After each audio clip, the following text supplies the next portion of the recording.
দর্শক, ৭ দফা দাবিতে ইসলামী ব্যাংক ভবনের সামনে বিক্ষোভ করছে গ্রাহকরা। সেখানে আছেন সহকর্মী আদিত্য মামুন, যুক্ত হচ্ছি তার সঙ্গে।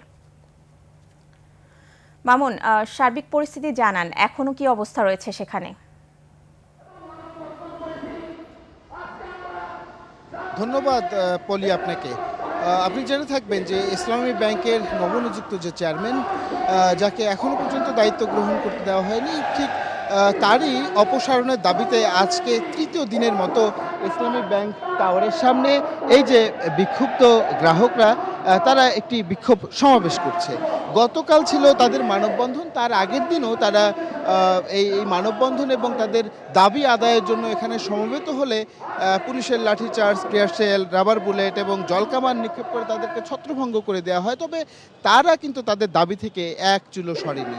তারা নানানভাবে এটাই বলবার চেষ্টা করছে যে এসালম গ্রুপের স্বার্থ সংশ্লিষ্ট ব্যক্তিবর্গ যদি তাদের এই ব্যাংকটিতে দায়িত্বে থাকে, তাহলে হয়তোবা তাদের স্বার্থ বিঘ্নিত হবে কিংবা তারা সংক্ষুব্ধ হবে। তো আজকে তারা এই বিক্ষোভ সমাবেশের আয়োজন করেছে। বিক্ষোভ সমাবেশ থেকেই মূলত তারা পরবর্তী তাদের যে কর্মসূচি সেটি ঘোষণা করবেন বলে আমাদেরকে এই গ্রাহক ফোরামের কেন্দ্রীয় যে নেতা উনি আমাদেরকে জানিয়েছেন।